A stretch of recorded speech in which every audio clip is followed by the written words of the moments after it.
नमस्कार दोस्तों, आप सभी का कुंभ राशि के महत्वपूर्ण कार्यक्रम में स्वागत है। दोस्तों, मत जाना, लेकिन नवरात्रि के दिनों में यह 5 जगह भूल से भी मत जाना, वरना माता रानी क्रोधित हो जाएगी और आपकी घर की लक्ष्मी आपको छोड़ के हमेशा के लिए चली जाएगी।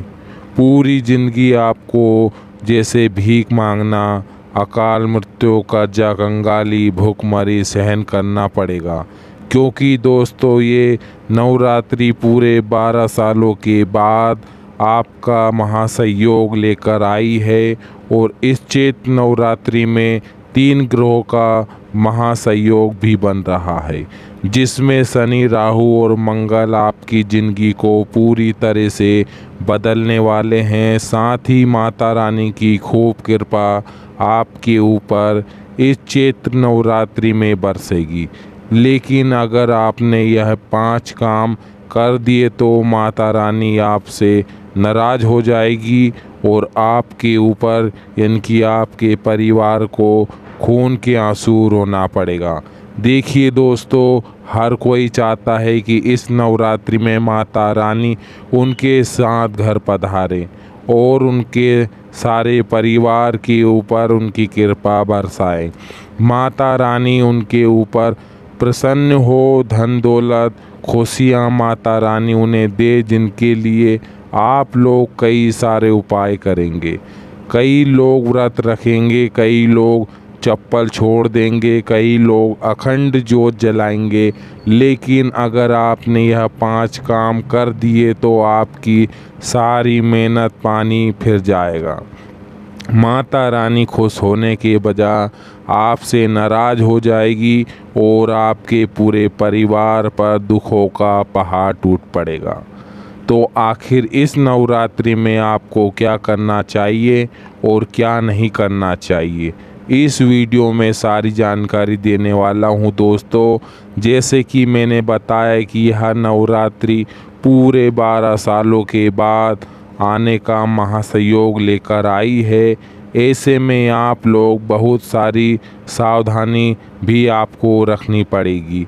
अगर मेरे द्वारा बताए हुए खास अचूक उपाय कर दिए तो माता रानी की कृपा रहेगी और धन दौलत, बंगला गाड़ी, घर परिवार, सुख संस्कार सब कुछ आपको मिलेगा। जी हाँ दोस्तों, वीडियो बहुत ज़्यादा महत्वपूर्ण होने वाला है दोस्तों। आप सभी जानते हैं कि चैत्र नवरात्रि 30 मार्च से शुरू होकर 7 मार्च को समापन होगी। इन 9 दिनों में माता रानी के 9 अलग अलग रूपों की पूजा की जाएगी।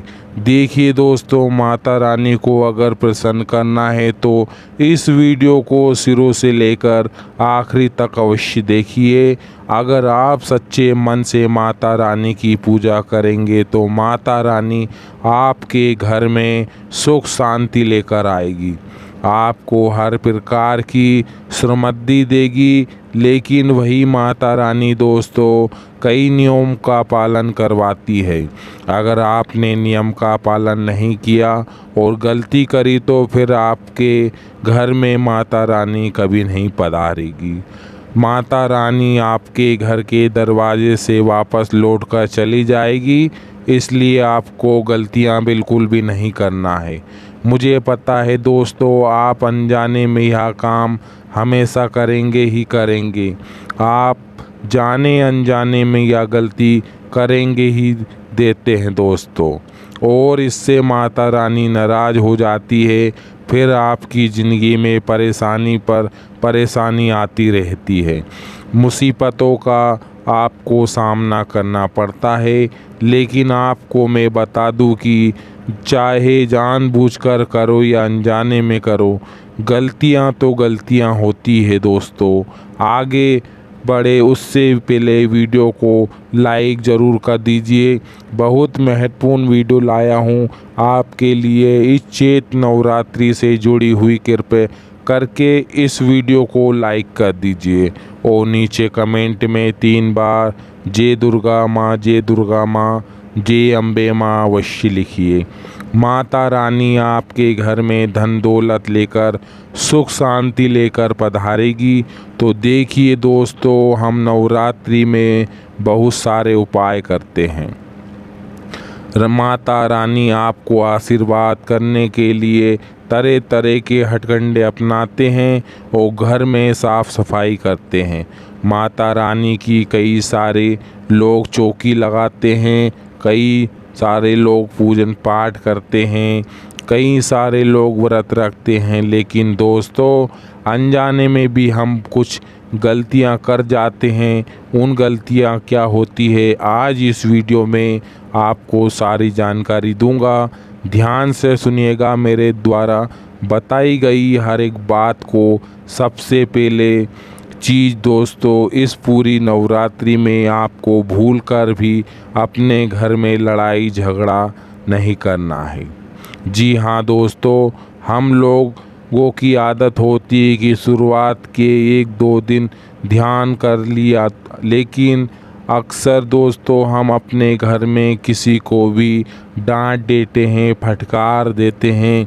किसी भी बच्चे को डांट दिया, किसी स्त्री को फटकार दिया, घर में लड़ाई झगड़े हो गए। लेकिन ऐसा नहीं होना चाहिए। पूरे नवरात्रि के दिनों तक घर में सुख और शांति का माहौल होना चाहिए दोस्तों। खुशियों से भरा माहौल परिवार में होना चाहिए। माता रानी को खुशियाँ भरा माहौल बहुत पसंद होता है। जब माता रानी आपके घर में आएगी और देखेगी कि आपके घर में सब हंसी खुशी से रह रहे हैं, तो फर्क नहीं पड़ता आपका घर छोटा हो या बड़ा। आपके घर में दोस्तों सुख सुविधा है या नहीं, कोई फर्क नहीं पड़ता है। लेकिन अगर आपके घर में हंसते खेलते रहते हैं तो दोस्तों आपके घर में माता रानी पधारती है। लेकिन अगर आपके घर में लड़ाई झगड़े हो रहे हैं तो दोस्तों माता रानी आपके घर में नहीं आएगी। इसलिए आपने घर में अच्छे से नवरात्रि का त्यौहार मनाना चाहिए और हर खुशी सा माहौल आपको घर में रखना चाहिए। दोस्तों अगली चीज़, उनका बहुत ध्यान रखें, साफ़ सफाई होना चाहिए। दोस्तों मैं आपसे दोबारा नहीं बोलूँगा, आंगन या घर हो, छतों के कोने हो या घर के अंदर मंदिर की सफाई और घर को स्वस्थ होना चाहिए। जी हाँ दोस्तों, घर के अंदर मकड़ी के जाले, अदरवाइज चीज़ें घर के सोफ़े के नीचे गंदा, यानी दोस्तों आपको अपने घर के ऊपर बहुत ज़्यादा साफ़ सफाई का इन 9 नवरात्र के दिनों में आपको बहुत ज़रूरी है। जब भी आपके घर माता लक्ष्मी आती है, जिसके घर में बसूंदापन होता है, जिसके घर में रात के बर्तन पड़े होते हैं दोस्तों, उसके घर में माता लक्ष्मी का वास कभी नहीं होता है। और माता लक्ष्मी कभी आ भी जाती है तो उसके घर से लौट जाती है। इसलिए नवरात्रि के दिनों में आपको अपने घर की बहुत ज़्यादा साफ स्वस्थ रखना चाहिए। सुबह दोस्तों, सुबह 5 बजे उठ के, यानी कि अपने घर में जो स्त्री है उनको बोल दीजिए सुबह सुबह झाड़ू पोंछा ज़रूर करें। ऐसा करने से आपके ऊपर यानी माता रानी की कृपा बरसने लगती है और आपके घर में माता रानी का आगमन होने लगता है। जी हाँ दोस्तों, नवरात्रि में दोस्तों ना ही आपको संभोग करना चाहिए और ना ही मदिरा पान करना चाहिए। दोस्तों अगर आपने यहाँ गलत कार्य कर दिए तो माता रानी आपसे बहुत नाराज़ होगी। दोस्तों पूरे 9 दिनों तक ब्रह्मचारी का पालन करिएगा। ये बात बताने की नहीं है दोस्तों, आप सब जानते हैं कि इन छोटी बातों को, लेकिन मैं वह मुख्य बातें बताने आया हूँ जो आप अक्सर गलती करते हो। इन 9 दिनों में अगर आपके घर के द्वार पर कोई भिखारी आता है या कोई छोटी बच्ची आती है तो दोस्तों उसको वो कभी आपके घर से कुछ मांग रही है तो उसको मना मत करिए। आपकी जितनी श्रद्धा हो उस बेटी को, उस बच्ची को दे दीजिए, क्योंकि 9 दिनों में माता रानी आपके घर किसी भी रूप में आपके घर पधार सकती है। दोस्तों अगर आपके पास कोई खाने की वस्तु भी हो तो आप उस गरीब या छोटी बच्ची को अवश्य देना। माना जाता है कि आपके घर से खाली कोई भी नहीं जाना चाहिए। बस इस बात का आपको ध्यान रखना है, क्योंकि माता रानी किसी भी रूप में आपके घर दोस्तों पधार सकती है। फिर चाहे वह किसी गरीबी का रूप हो या चाहे वो किसी जीव जंतु का रूप हो, गाय हो, कुत्ते का रूप हो या किसी भी रूप में माता रानी आपके घर आ सकती है। आपकी परीक्षा तो अगर गाय आती है तो उसे मारे नहीं, उसे रोटी खिला दीजिए। गरीब व्यक्ति आता है तो उसे ना कोई भेंट स्वरूप अवश्य देना चाहिए। साथ ही दोस्तों अपने शरीर के बल नहीं काटना चाहिए, ना ही अपने शरीर के उंगलियों के नाखून, पैरों के नाखून दोस्तों, यानी कि शरीर का कोई सा भी बालों वाला अंग आपको नहीं कटवाना है। ध्यान रखिए नवरात्रि के इन दिनों में आपने अपने शरीर का कोई सा भी हिस्सा नहीं कटवाना है, ना ही बाल कटवाना है, ना ही नाखून कटवाना है। क्योंकि जो व्यक्ति या गलती करता है, एक बात जान लीजिए कि अगर आप कुछ भी कटा रहे हैं, चाहे बाल हो या नाखून हो, तो उससे माता लक्ष्मी को पीड़ा पहुंचती है। जी हाँ दोस्तों, माता रानी सकारात्मक आवरण में रहकर पसंद करती है। अपने घर को स्वस्थ बनाए रखने और अपने शरीर का कोई सा भी बाल नाखून नहीं कटवाना चाहिए। अपने बड़ों को भूलकर भी दोस्तों, आपके जो बड़े हैं और जो आपसे जो छोटे हैं, बड़ों का सम्मान, उनका आदर करना चाहिए। छोटों को लाल दुलार दें। बस इतना ध्यान रखिएगा। अगर आपने इन नवरात्रि के दिनों में अपने घर की स्त्री को, अपनी माँ, अपनी पत्नी को, बहन, अपने बच्चों को रुलाया तो समझ लीजिए आपने माता रानी को रुला दिया, आपने माता रानी का अपमान कर दिया। क्योंकि माना जाता है कि नवरात्रि में स्त्रियों के अंदर ही माता रानी का रूप होता है। दोस्तों अगर आप अपने घर की स्त्रियों को अपमान करते तो समझ लेना आपने माता रानी का अपमान कर दिया है।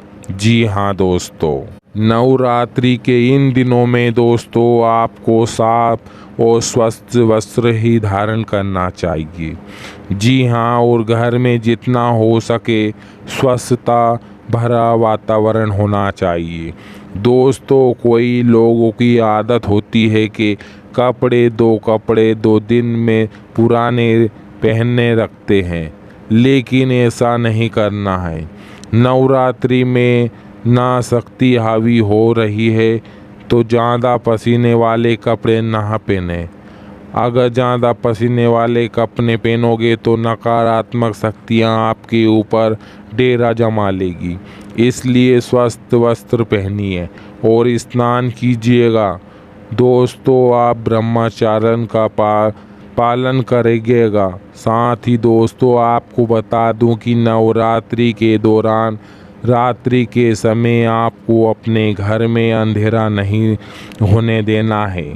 जी हाँ, कम से कम 11 या 12 बजे तक आपको अपने घर में बिल्कुल उजाला बनाए रखना है, चाहे जो हो जाए। व्यक्ति दिन में सोए उसको विशेष रूप से चेतावनी देता चाहता हूँ कि नवरात्रि के इन दिनों में भूल कर भी दिन में ना सोए, क्योंकि दोस्तों माता रानी का ये त्यौहार है। माता रानी धरती पर अपने भक्तों के हालचाल लेने आती है, भक्तों की समस्याएं दूर करने आती है। और ऐसे में अगर आप दिन में सोए रहोगे तो आपके घर में दरिद्र का वास होगा। आपके घर में नकारात्मक ऊर्जा फैलेगी।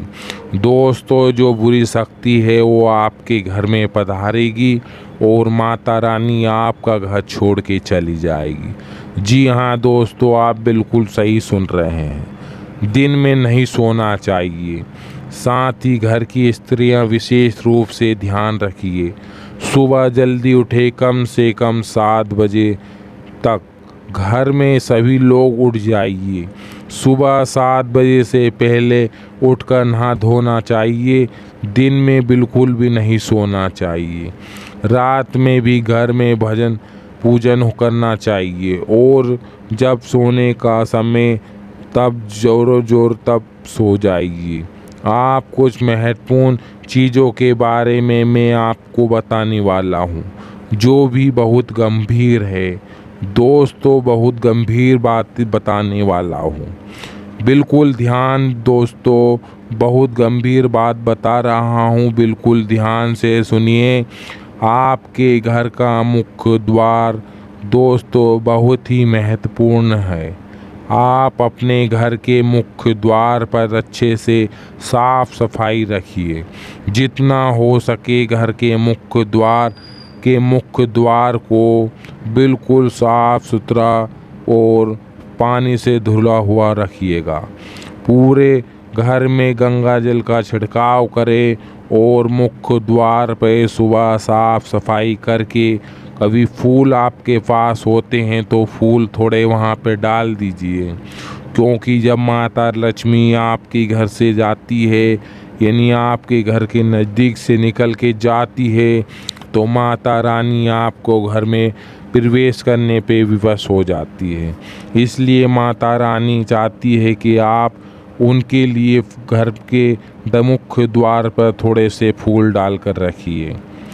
और आपको ध्यान रखना है कि अपने मुख्य द्वार पे चप्पल जूते बिल्कुल भी नहीं उतारना चाहिए। दोस्तों, एक साइड बिल्कुल उतार दीजिए। लोगों की आदत होती है कि चप्पल जूते मुख्य द्वार पे वहीं खोल देते हैं, लेकिन ऐसा नहीं करना चाहिए। माता रानी जब आपके घर आएगी, अगर रास्ते में ही चप्पल जूते रहेंगे तो माता रानी गंदगी को देखकर वापस लौट जाएगी। दोस्तों, इसलिए चप्पल जूते रखे तो कोने में छिपा कर रखिएगा। हाँ दोस्तों, सभी लोग ही, कई लोग जो कूड़ा कचरा होता है वह एक डब्बे में यानी डस्टबिन में रखें। वह डस्टबिन घर के मुख्य द्वार के वहीं पर नहीं होना चाहिए, लेकिन ऐसा नहीं करना है। घर के मुख्य द्वार पर आपको डस्टबिन नहीं रखना है, क्योंकि माता रानी जब घर में पधारेगी और शुरुआत में ही डस्टबिन हुआ जिसमें हम गंदगियां डालते हैं तो नकारात्मक एकत्रित हो जाएगी, तो फिर माता रानी आपके घर में कैसे पधारेगी बताइए। इसलिए मुख्य द्वार जो है अच्छे से साफ सफाई और स्वस्थ होना चाहिए, ना कि गंदे चप्पल जूते, ना कूड़ेदान। दोस्तों, इस बात को आपको ध्यान रखना है। डस्टबिन वगैरह सब हटा दीजिए वहाँ से। अब अगली चीज़ दोस्तों, बिल्कुल ध्यान से सुनिए। ना ही बुरा बोलना है और ना ही आपको बुरा सुनना है, ना ही किसी को गाली देनी है और ना ही किसी को अशब्द बोलना है। ऐसे नवरात्रि के दिनों में आपकी जुबान माता लक्ष्मी दोस्तों प्रसन्न रहेगी, यानी माता लक्ष्मी और माता रानी को क्रोध करेंगे। आप अगर अपने मुंह से अच्छे शब्द निकालेंगे, सभी का सम्मान करेंगे, तो माता रानी प्रसन्न रहेगी। और आप ही दोस्तों अपने मुंह से गलत शब्द निकालोगे, गाली गलौज करोगे, तो माता रानी आपसे क्रोध हो जाएगी। अब अगली चीज़ है, बिल्कुल ध्यान से सुनिए दोस्तों, बहुत ही महत्वपूर्ण चीज़ आपको अब बताने जा रहा हूँ। नवरात्रि में तंत्र मंत्र काला जादू इतना ज़्यादा बढ़ जाता है दोस्तों। आप सभी को बता दूं कि देखिए, कई छुपे हुए दुश्मन होते हैं जो हमसे बहुत जलते हैं। आपका कोई भी छुपा हुआ दुश्मन है दोस्तों आपसे जलता है, आपकी बराबरी नहीं कर पाता है, आपके ऊपर तंत्र मंत्र टोने टोटके करवाता है, आपके ऊपर काला जादू करा के आपको परेशान करना है। और यह लोग नवरात्रि में बहुत खतरनाक तंत्र क्रिया करवाते हैं। इनसे बचना बहुत ज़रूरी है। और ऐसे में दोस्तों आपकी कुछ गलतियां इन सभी चीज़ों को बढ़ावा देती है। गलतियां क्या है, ध्यान से सुनिए। देखिए, आप लोग इस नवरात्रि में कहीं पर भी सुनसान जगह पर आपको नहीं जाना चाहिए। जी हाँ दोस्तों, सुनसान जगह पर आपको नहीं जाना है। साथ ही दोस्तों, अगर किसी दुश्मन के ऊपर शक है, किसी आसपास पड़ोसी वाले के ऊपर शक है, और अगर कोई आपको मिठाई दे रहा है या प्रसाद बोलकर आपको कुछ खिला दे रहा है, तो कोई चीज़ खाने की आपको बिल्कुल मत खाइए, क्योंकि यह लोग तंत्र मंत्र करा के आपको कोई चीज़ खिला देंगे जिससे आप उनके वश में हो जाएंगे और आपके ऊपर तंत्र क्रिया हो सकती है। तो दोस्तों, दुश्मन के ऊपर जब किसी जलन वाले इंसान के द्वारा दी गई चीज़ अपने घर से दूर कर दीजिए। आप लोग तो यही सोचेंगे कि हम तो माता रानी को प्रसन्न करने के लिए व्रत रखेंगे, मन्नतें मांगेंगे, पूजन अर्चना ज्योति जलाएंगे, सब कुछ कर लिया, लेकिन कुछ नहीं हुआ। मेरे जीवन में तो परेशानियां बढ़ गई, मेरी ज़िंदगी में और दिक्कतें बढ़ गई। आखिर मैंने ऐसा क्या किया? माता रानी मेरे साथ ऐसा क्यों कर रही हैं? दोस्तों, लेकिन आप लोग यह नहीं जानते हैं कि अनजाने में कुछ ऐसी गलतियां कर जाते हैं जिससे आपकी सारी पूजा पाठ जो प्रक्रिया है उस पर पानी फिर जाता है।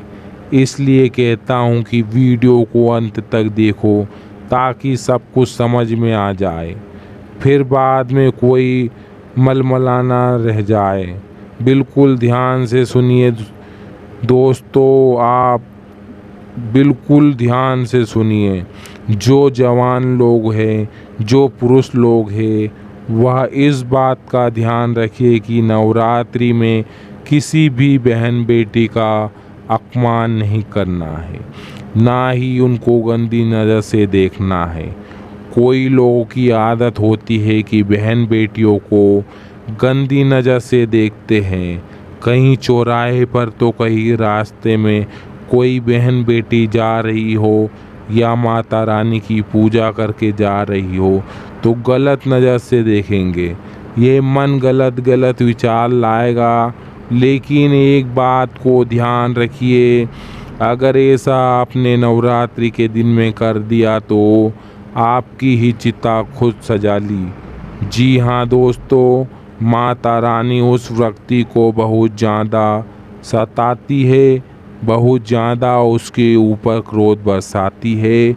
जो व्यक्ति नवरात्रि में ऐसी हरकतें करता है और नवरात्रि में अगर ऐसी चीज़ें हुई तो समझ लेना और समझ जाना कि आपके जीवन में फिर मुसीबतों की सुनामी आ जाएगी। तो फिर गलती से भी किसी स्त्री या किसी लड़की, किसी बहन बेटी को गंदी नज़र से मत देखना, मन में बुरा विचार मत लाना। कई लोगों की आदत होती है गंदी गंदी पिक्चरें देखना, आम दिनों में कर रहे हो तो आप भी ना करें। आप अपने ही अंदर सकारात्मक यानी कि दोस्तों नकारात्मक प्रभाव मन में ला रहे हो।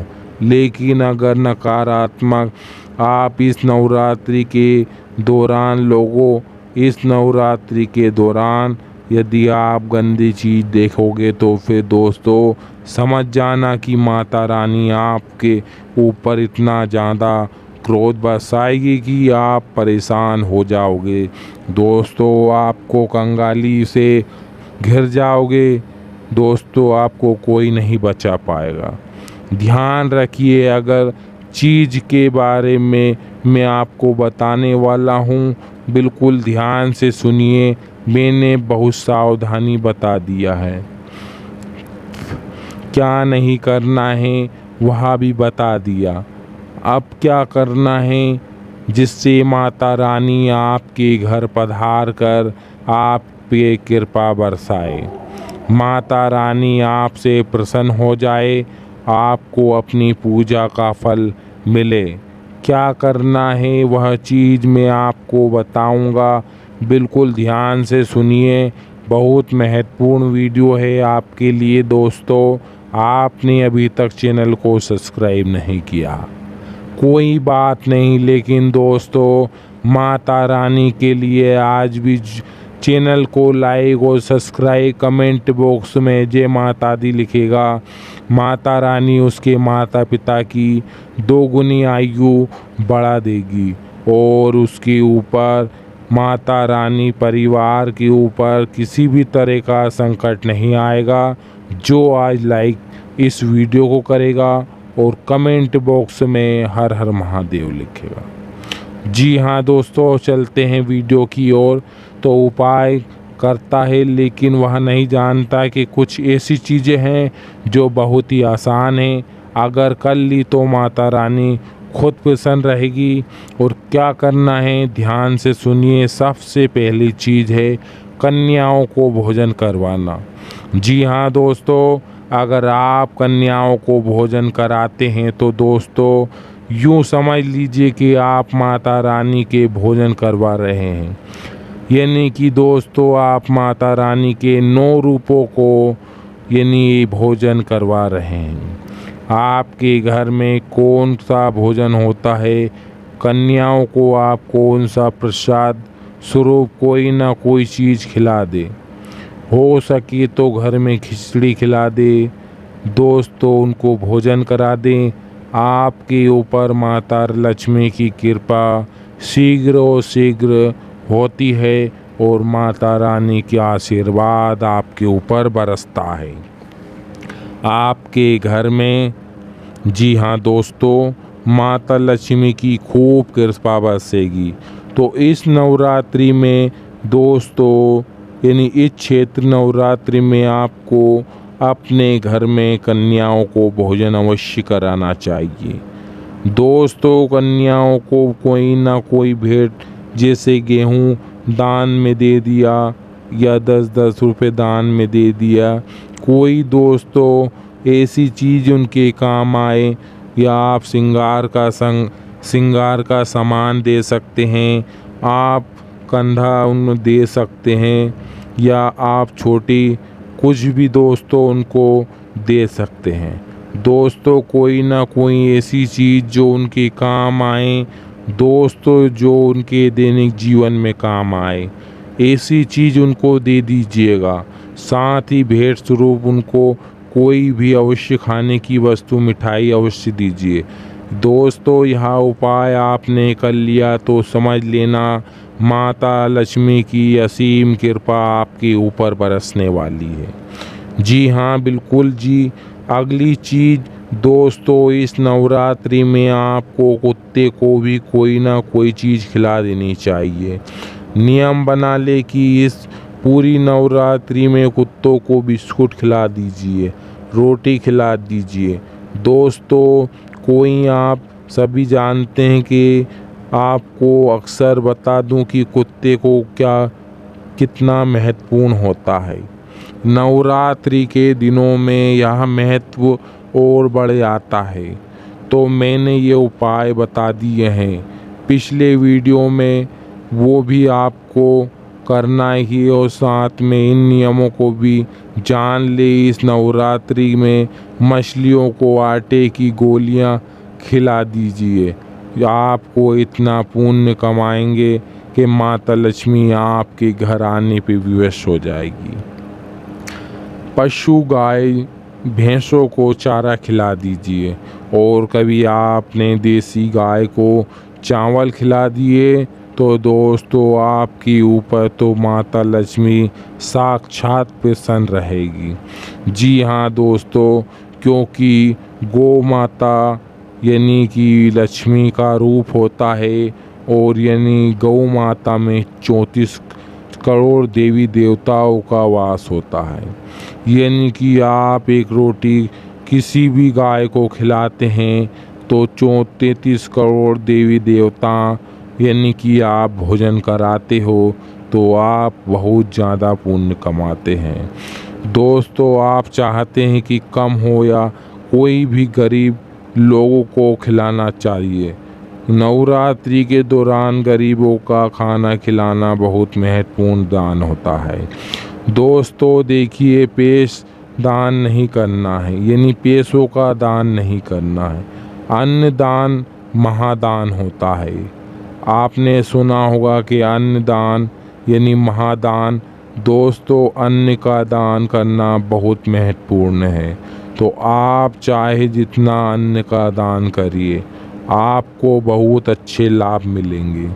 और हाँ, अगर आप चाहते हैं कि इस नवरात्रि के दिनों में घी का दान कर सकते हैं, नवरात्रि के दौरान चूड़ियाँ भेंट कर दीजिए, क्योंकि दोस्तों आप किसी शादीशुदा ज़िंदगी में हमेशा खुशी रहेगी।